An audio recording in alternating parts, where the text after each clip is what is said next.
우리 사도행전 7장 18절부터 22절 말씀 다 함께 합독하겠습니다. 요셉을 알지 못하는 새 임금이 애굽 왕위에 오르매 그가 우리 족속에게 교활한 방법을 써서 조상들을 괴롭게 하여 그 어린아이들을 내버려 살지 못하게 하려 할세. 그때 모세가 낳는데 하나님 보시기에 아름다운지라 그의 아버지의 집에서 석 달 동안 길리더니 버려진 후에 바로의 딸이 그를 데려다가 자기 아들로 기르매 모세가 애굽 사람의 모든 지혜를 배워 그의 말과 하는 일들이 능하더라. 아멘. 한번 따라하시기 바랍니다. 한계를 넘어야 할 이유와 같이. 오늘 이 본문 말씀은 스데반의 설교입니다. 사도행전 7장은. 그래서 스데반이 결국 이 설교를 하고 돌에 맞아 죽임을 당하는 그런 아픔을 경험을 했는데요. 오늘 이 본문의 내용은 모세의 일생을 120세인데 40세로 나뉘어서 스데반이 아주 간략하게 모세의 이야기를 드리는 그 스데반의 설교 중에 한 부분이에요. 오늘 읽은 본문은 앞부분이요. 모세가 처음에 이제 애굽의 공주로 의해서 이제 애굽의 학식을 알게 되고 왕자가 돼서 지낸 그 내용을 잠깐 다뤄주는 부분인데요. 이 스데반의 설교를 통해서 말씀을 묵상하다 느낀 건 뭐냐면 한계라는 것을 많이 느낄 때가 있어요. 우리의 삶 속에서 우리가 느끼는 우리의 한계, 그 한계를 어떻게 넘을 수 있는가, 그게 우리에게 주어진 아주 중요한 숙제와 같죠. 모세에게는 이게 있었다고 봅니다. 한계요. 어쩌면 스데반의 설교에서도 그것이 배어있는 것 같아요. 종교주자들이 넘지 못하는 그 한계예요. 근데 결국 우리의 삶 속에서 이 한계를 넘으려면 한계를 넘어야 할 이유를 찾아야 된다는 거죠. 내가 이 한계를 넘어야 할 만한 이유요. 그 이유를 찾지 못하면 어떤 사람도 그 한계를 넘으려는 도전을 시작하지 않는다는 거예요. 또 한 가지는 한계를 넘으려고 하려면 그 가치를 발견해야 된다는 거예요. 내가 왜 이 한계를 넘어서야 된다. 그 가치를 발견한 자만이 그 한계를 넘어선다는 거예요. 오늘 거기에 대해서 한번 말씀을 나누려고 합니다. 우리에게는 한계는 여러 가지가 많아요. 일단 나이부터가 많이 한계가 되죠. 10대에는 빨리 어른이 되고 싶어 하고 막 그러잖아요. 20대는 나이가 어떻게 지나가는지도 모르고 살다가 30대가 넘어가면서 우리는 나이에 대한 신경을 조금씩 쓰기 시작해요. 40대가 되고 50대가 되고 60대가 되고 우리는 이 나이라는 한계선이 생겨요. 나도 모르게. 그래서 30대면 할 수 있는 일이고 이건 50대는 할 수 없는 일이고 벌써 선이 그어지는 거예요. 안 되는구나 이거는. 내 나이 때는 이거는 할 수 없는 거구나. 그런 것들이 한계예요. 많은 사람들이 통념적으로 이런 이제 한계들을 긋기 시작하죠. 근데 이런 한계를 뛰어넘으려면 우리에겐 중요한 부분이 하나 있어야 되는 거예요.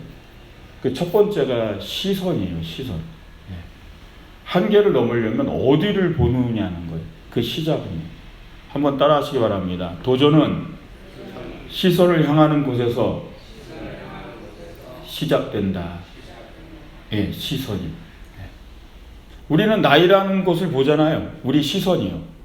그러면 거기서 그게 한계가 돼서 못하는 거예요.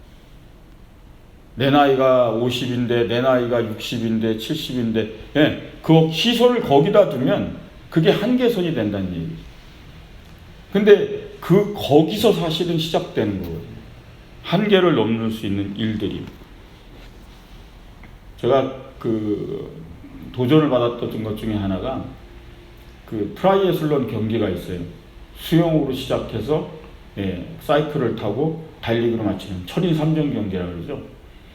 63세 노인이 출전을 했어요. 이 나이가 많은 사람들의 철인 3종 경기를 출전한 게 아니에요.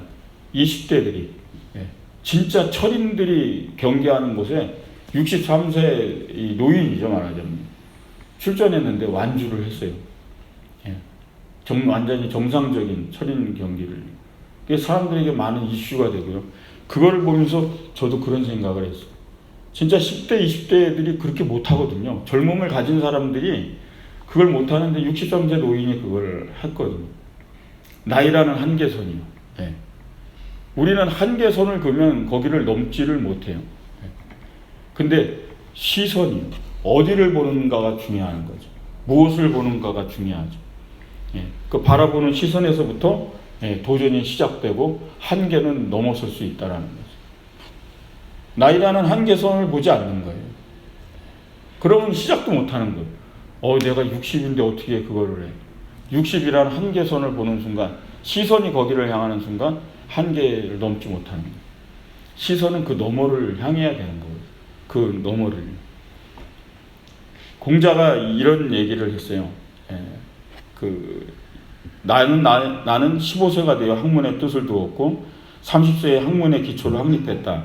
40세가 되어서는 미혹하지 않았고 50세에는 하늘의 명을 알았다. 60세에는 남의 말을 순순히 받아들였고 70세에 이르러서는 마음이 내키는 대로 해도 법도를 넘어서지 않았다. 이런 글을 했어요. 자기의 나이에 따라 자기가 얼마나 성장하고 성숙해 가는가를 공자가 이렇게 기록한 내용이에요. 40대를 불혹이라 그러잖아요. 많은 사람들이 안정을 취하려고 하는 나이대라는 거죠. 이제 40이 넘어가면서부터는 안정을 원한다는 거예요. 그러니까 새로운 도전을 하거나 새로운 것을 향해 나가진 않아요. 많은 사람들이 그죠. 모세의 나이. 오늘 스데반의 설교에서 40세로 구분한다 그랬잖아요. 모세의 나이 40이 되매 22절 23절에 나와요. 모세가 애굽 사람의 모든 지혜를 배워 그의 말과 하는 일이 능하더라. 나이가 40이 되매 그 형제 이스라엘 자손을 돌볼 생각이 나더니. 스데반이 한 얘기예요. 보통 나이가 40이 되면 그때부터는 안정을 취하는 거죠. 근데 그때 이스라엘 자손을 돌볼 생각이 나더니 이스라엘 자손들을 돌볼 생각했다는 거예요. 그래서 시선이 거리로 향했다는 거예요. 나의 지금 왕궁에서의 안정과 평안이 아닌 이스라엘 백성들을 향한 시선이 글로 향할 때부터 모세의 도전이 시작된 거예요. 많은 사람들은 10대, 20대, 30대, 40대 다 다르다 그래요. 20대는 열정으로 살고 다 있어요. 근데 결국은 40대가 되면 뭐요? 현실을 직시한다 그래요. 50대요? 50대도 현실을 직시하고 60대도 현실을 직시하고 결국은 우리는 안정을 원한다라는 거예요. 모세가 이스라엘 백성들을 보기 시작할 때부터 이 도전이 시작됐다는 거예요. 시선이. 그래서 나의 삶 속에 나의 한계가 있어요. 각자. 자신의 한계. 또 내 가정의 한계. 넘지 못하는 한계선. 내가 늘 나는 안 된다고 생각하는 것. 나는 늘 여기까지라고 생각하는 것. 시선을 거기다 두면 그 한계는 넘지 못한다는 거예요. 먼저 이 한계를 넘기 위해서는 그 시선을 그 너머에 둬야 되는 걸 믿으시기 바랍니다. 모세는 이스라엘 백성들을 돌볼 생각을 하는 거죠. 나이의 한계를 뛰어넘고 상황의 한계를, 모든 것들의 한계를 뛰어넘는 거죠. 사실 어려운 이야기예요. 이스라엘 백성들을 구원해낸다라는 것 자체. 그 노예로 살고 있는 백성들을 다시금 자신의 백성, 하나님의 나라의 백성으로 그것을 이끌어낸다라는 건 어려운 일이죠. 근데 뭐요? 시선을 거기다 두니까 모세의 도전이 시작됐던 거예요. 아주 중요한 원리 중이라 하나라고 생각해요. 어디를 보냐? 누가복음에 이런 말씀이 있어요. 6장 20절에 예수께서 눈을 들어 제자들을 보시고 이르시되 너희 가난한 자는 복이 있나니 하나님 나라가 너희 것이며. 여기를 보면 이렇게 나오죠. 예수께서 눈을 들어 제자들을 보시네. 눈을 들어 제자들을 보시네. 주님의 시선이요. 근데 뭐요? 가난한 자들이에요. 없는 자들이에요. 근데 하나님의 나라가 너희 것이다. 이런 얘기를 하세요. 주님이 이런 얘기 많이 하셨어요. 누구 21장에도 지금 줄인 자는 복이 있나니 너희가 배부름을 얻을 것이며 지금 우는 자는 복이 있나니 너희가 웃을 것입니다. 어떻게 줄인 자가 복이 있어요? 어떻게 우는 자가 복이 있어요? 복이 있을 수가 없죠. 줄인 자, 우는 자들이 어떻게 복이 있을 수가 있어요? 근데 주님의 시선은 거기에 있는 것입니다. 지금 당장 배고픔과 줄임과 고통과 눈물에 있는 것이 아니죠. 주님이 함께하는 이 시선이 하나님의 나라가 너희 안에 있다. 주님의 시선은 바로 거기에 있는 거예요. 하나님의 나라 속에 하나님의 나라를 경험하고 하나님의 나라의 축복을 알고 하나님의 나라의 위대함을 알고 거기에 시선을 두니까 이런 축복된 말씀을 할 수 있다는 거예요. 시선이라는 건 이렇게 중요해요. 어디를 보느냐. 늘 나의 삶의 고통의 현장, 힘든 현장, 어려움, 늘 나의 한계선, 넘지 못하는 나의 부분, 나의 모든 한계, 거기에 시선을 두면 결국 한계는 넘지 못한다는 거예요. 시선은 바로 거기를 넘어서야 되는 거예요. 결국 우리의 믿음이 더욱더 선장하려면 하나님의 말씀을 향해 하나님께서 주시는 그 생명의 말씀, 축복의 말씀을 향해 그 시선을 자꾸 높이고 멀리 볼수록 우리의 믿음이 커져가듯이 한계를 자꾸 넘어서듯이 그래서 거기를 바라봐야 되는 거예요. 쉽게 예배 생활을 적용하면 늘 내가 드리는 예배가 있어요. 늘 내가 하는 기도가 있어요. 근데 그것도 사실은 그 시선 때문에 거기까지만 하는 거예요. 늘 내가 하는 헌신, 내가 하는 기도 생활, 내가 하는 말씀 보는 것, 모든 부분들이 일하는 것도 마찬가지고 결국 내 일의 패턴과 모든 것도 늘 내가 시선을 향하는 거기까지만 하게 돼 있어요. 결국은 시선을 옮겨야 된다는 게 중요한 거예요. 시선을 더 멀리, 시선이 먼저 한계를 넘어야 우리의 삶의 한계를 뛰어넘는 걸 믿으시기 바랍니다. 그래서 우리가 바라보는 시선을 이제 둬야 되는 거죠. 내가 가고 싶은 곳을 향해 시선을, 내가 하고 싶은 것에 시선을 두기 시작하면 바로 그 일이 시작되는 거예요. 그게 바로 모세였어요. 이스라엘 백성들에게 시선을 두기 시작하는 거죠. 그래서 시작되기 시작한 거예요. 노예의 해방이 시작되기 시작한 거죠. 넘을 수 없는 한계를 넘기 시작한 거죠. 그게 바로 첫 번째 중요한 원리라는 거예요. 한번 따라하시기 바랍니다. 도전은 한계를 넘어야 할 이유를 찾는 것이다. 결국 한계를 넘어야 할 이유를 찾아야 돼요. 이제. 나의 삶 속에서. 이게 나의 한계라면 이 한계를 넘어야 할 이유를 찾아내지 않으면 많은 사람들은 여기에 시도하지 않는다. 징기스칸이라는 사람이 거의 지구의 한 4분의 1을 정복한 아주 엄청난 사람이죠. 그 사람이 자신에 대해서 고백한 글이 있어요. 그게 뭐라고 얘기했냐면요. 집안이 나쁘다고 탓하지 말라. 나는 9살 때 아버지를 잃고 마을에서 쫓겨났다. 가난하다고 말하지 말라. 나는 들쥐를 잡아먹으며 연명했다. 목숨을 건 전쟁이 내 직업이었고 내 일이었다. 작은 나라에서 태어났다고 말하지 말라. 그림자 말고는 친구도 없고 또 병사로만 10만 밖에 없는 나라다. 배운 게 없다고 힘이 없다고 탓하지 말라. 나는 내 이름도 쓸 줄 몰랐으나 남의 말에 귀를 기울이며 현명해지는 법을 배웠다. 너무 막막하다고 그래서 포기하겠다고 말하지 말라. 나는 목에 칼을 쓰고도 탈출했고 뺨에 화살을 맞고 죽었다가도 살아나기도 했다. 적은 밖에 있는 것이 아니라 내 안에 있었다. 나는 내게 거추장스러운 것을 깡그리 쓸어버렸다. 나를 극복하는 순간 나는 징기스칸이 되었다. 징기스칸 해고력의 한 굵은 부분 중에 하나예요. 지금 읽어드린 이 내용이 다 한계예요.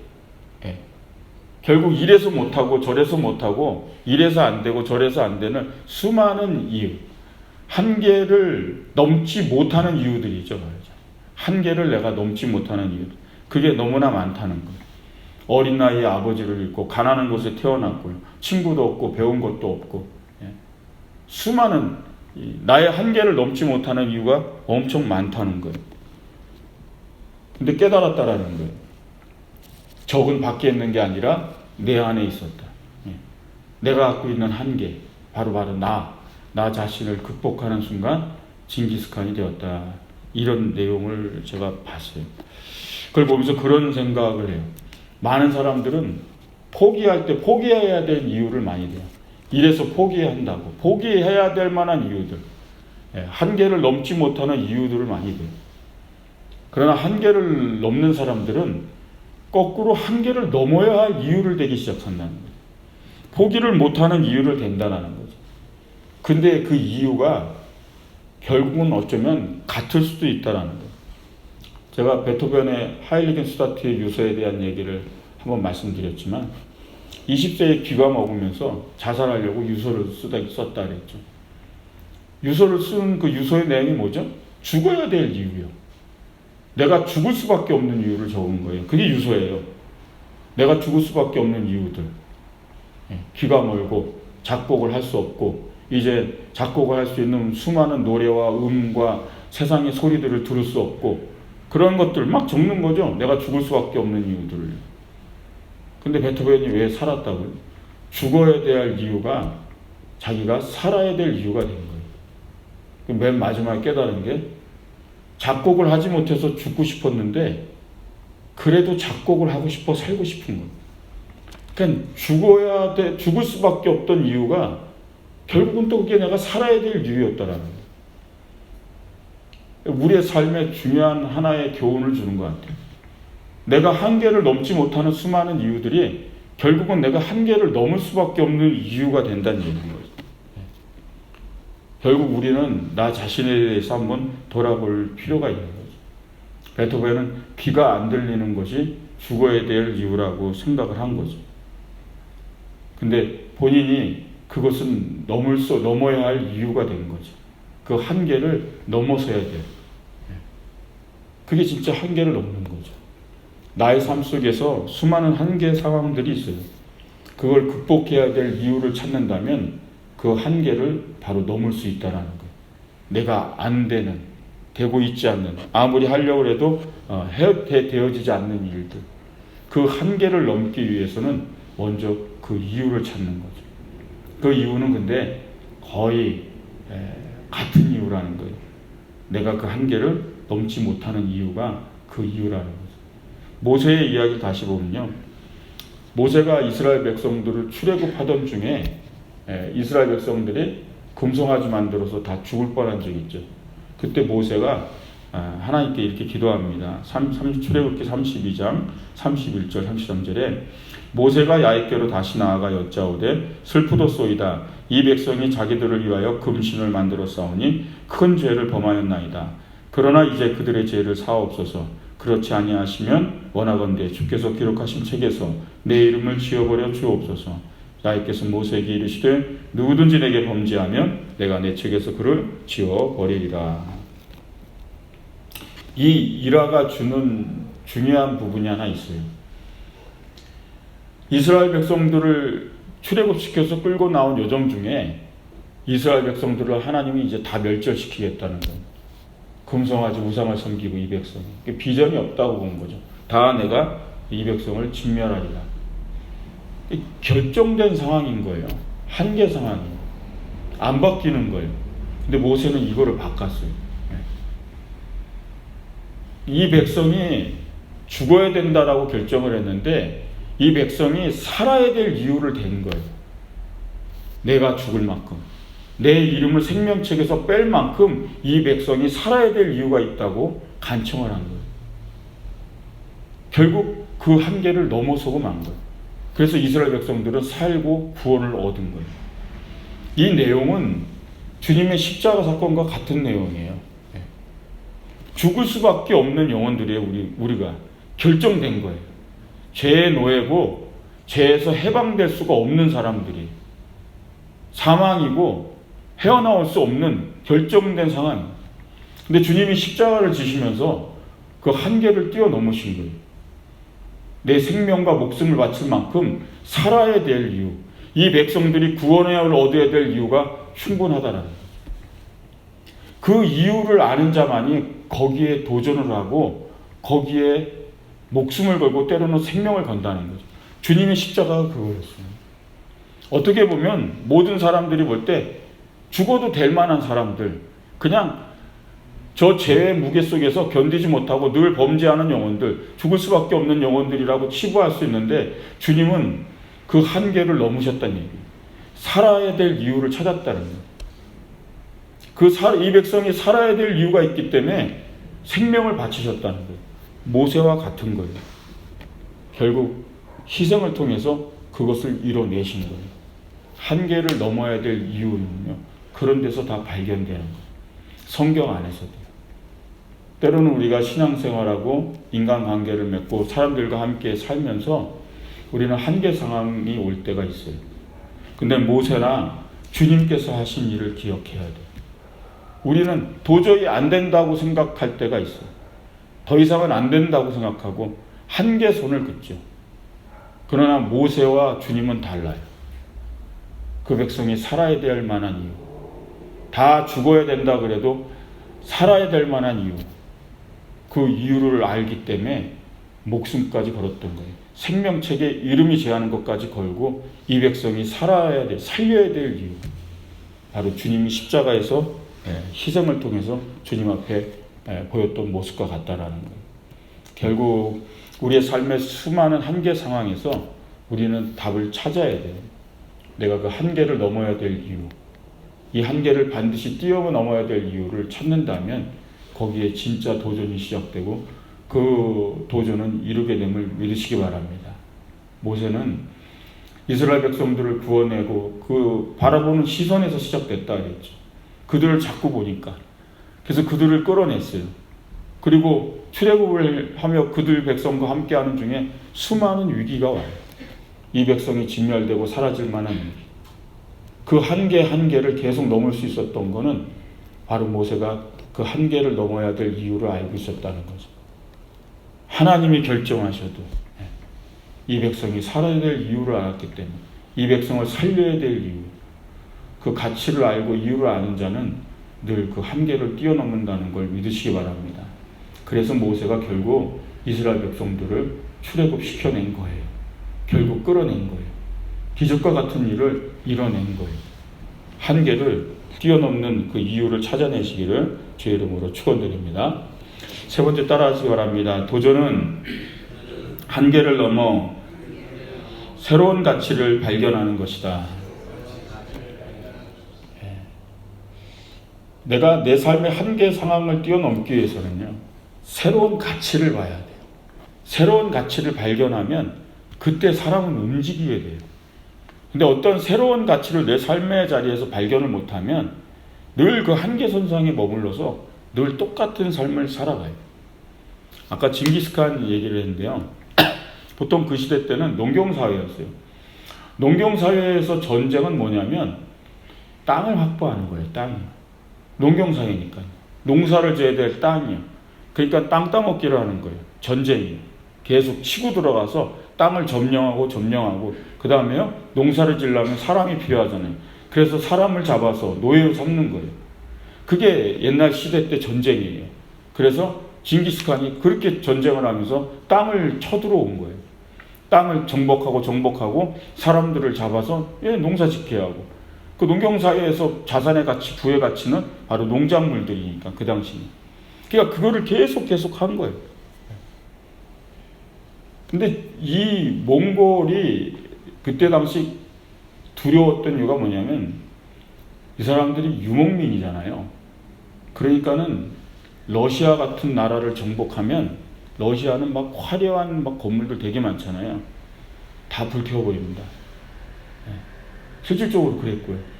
그리고 목초지로 만들어요. 그러니까 경악을 금치 못하는 거예요. 유럽도요. 정복을 하면서 다 불태워요. 도시를. 문명이잖아요. 문명. 다 세워놓은. 그걸 다 불태워버리고 목초지로 만드는 거예요. 목초지로. 본인들이 유목민이니까 목초지로 만들면서 다니는 거예요. 그러니까는 아주 무서운 민족이 된 거예요. 징기스칸이. 들어오면서 뭐 계속 다 불태워버리니까. 목초지로 만들면 되는 거예요, 다.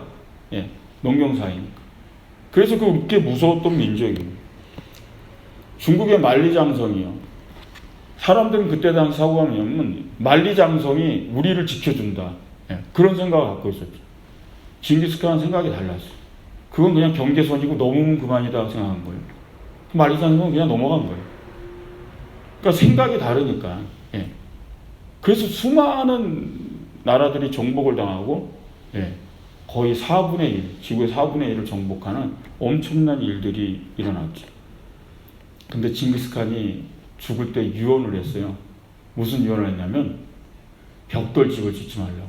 절대 벽돌집을 짓지 말라고 그랬어요. 사람들은 그게 무슨 얘기인지 몰랐어요.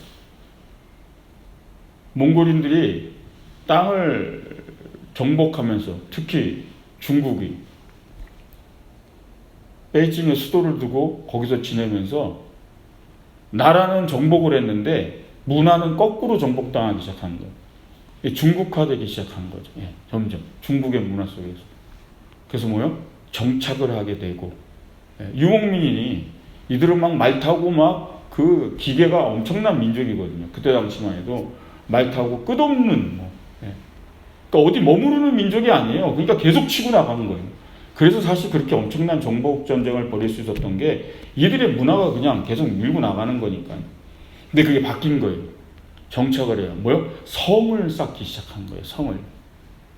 그게 바로 징기스칸이 얘기한 벽돌집이에요. 예. 벽돌집 짓지 마라. 예. 성을 쌓기 시작한 거예요.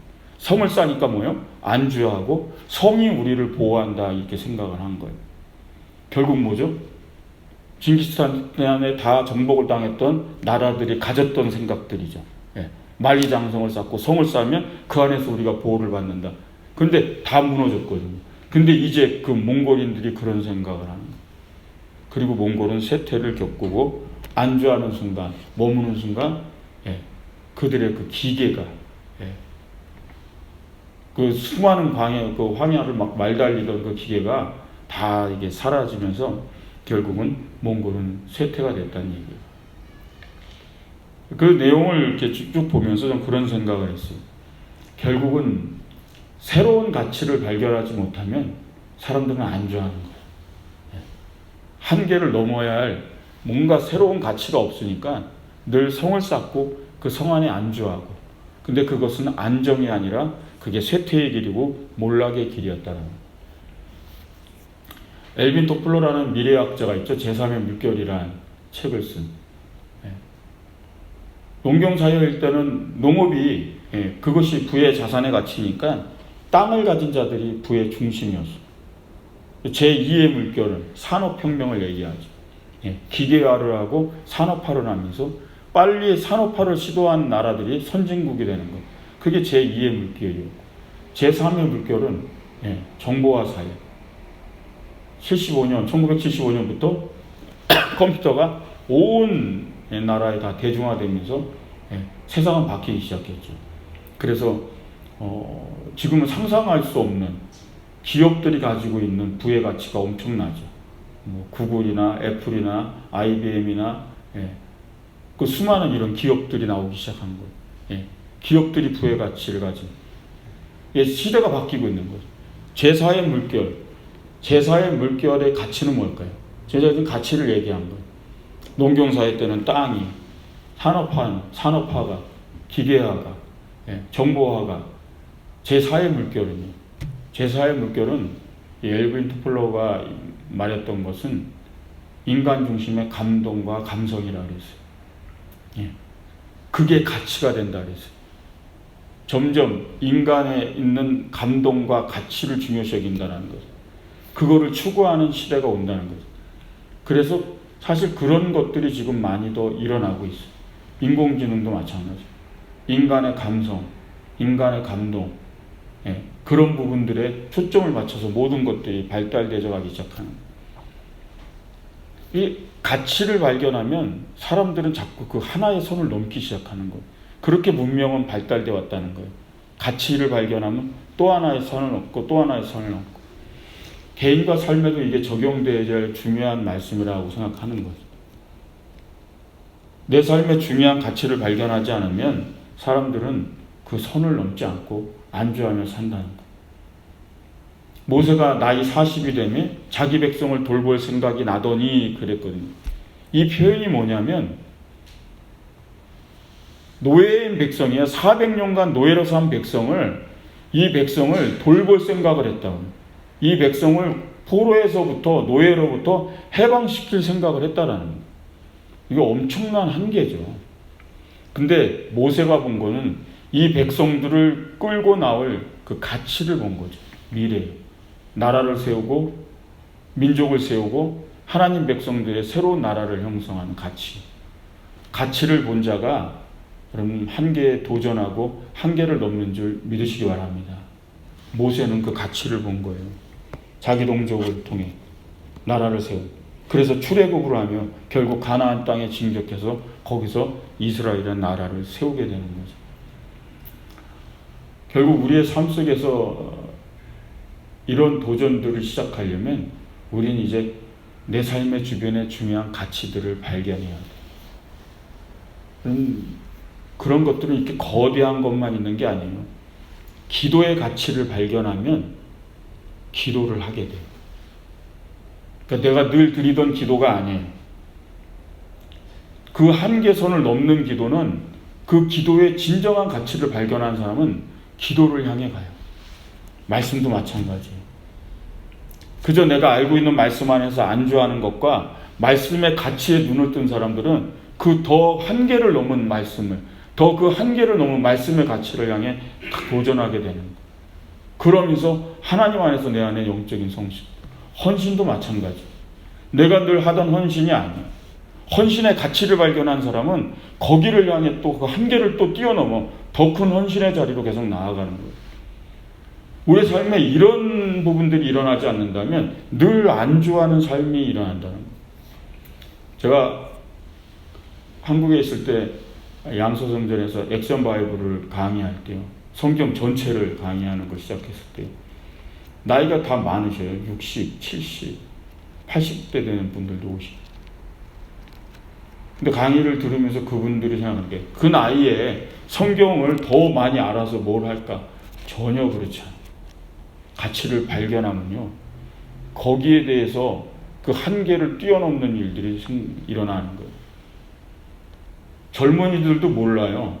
이스라엘 지도가 어떻게 생겼는지, 고대 근동의 지도가 어떻게 생겼는지, 아브라함의 여정이 어떻게 해서 움직여 갔는지, 메데아 바사가 어디에 있는지, 그 문명이 어떻게 발달되고 포로 시대 때는 어떻게 움직여 갔는지, 수많은 지도, 이분들 다 알아요. 다 배워서 다 알아요. 끝까지 다 들어서. 왜 그럴까요? 가치를 발견하면 거기에 대한 나 자신의 모든 한계를 뛰어넘는 일들이 생기는 거거든요. 오늘 제가 말씀을 나누면서 그런 도전이 있었으면 좋을 것 같아요. 이제 시선을 어디다 두느냐. 세상 것에 너무나 많은 시선을 뒀다면 늘 우리는 그 세상의 한계선에서 더 넘지 못했다라는 거예요. 시선을 우리 하나님 앞에 두시길 주의 이름으로 축원드립니다. 시선을 던져 주님께로, 시선을 던져 주님의 나라를 위해, 하나님의 나라를 위해 시선을 두면 내가 거기로 향하게 돼 있다라는 거예요. 거기서부터 나의 한계는 벌써 넘어가기 시작하는 거죠. 그리고 내 한계를 넘어야 할 이유를 찾아내야 돼요. 그것은 내가 넘지 못하는 이유가 거의 답인 거예요. 나는 이래서 못되고 저래서 못되고 나는 이래서 안 되고, 수많은 한계, 그 이유를 넘어야 될 이유로 바꾸시길 주의 이름으로 축원드립니다. 그러면 우리는 한계를 넘기 시작한다는 것. 그리고 가치에 대한 발견이요. 내가 알던 것이다 생각해서 그것의 가치를 놓치는 경우가 많아요. 오늘 제가 기도, 말씀, 헌신, 수많은 것들을 얘기했지만 거기에 중요한 가치들을 다시 한번 발견하시고 도전해서 더 깊은 기도, 더 깊은 말씀, 더 깊은 헌신, 더 깊은 하나님과의 영적 교제, 그래서 더 깊은 하나님을 아는 그런 가치를 아는 자가 그 도전을 한다는 걸 믿으시기 바랍니다. 그래서 오늘 이 모세의 도전, 스데반의 설교를 통해서 2020년 더 깊은 하나님 만나시고 더 깊은 가치를 발견해서 적어도 내가 늘 거졌던 나의 한계, 그 한계선을 뛰어넘는 그런 또 한 해를 사시기를 주님의 이름으로 축원드립니다. 기도하겠습니다.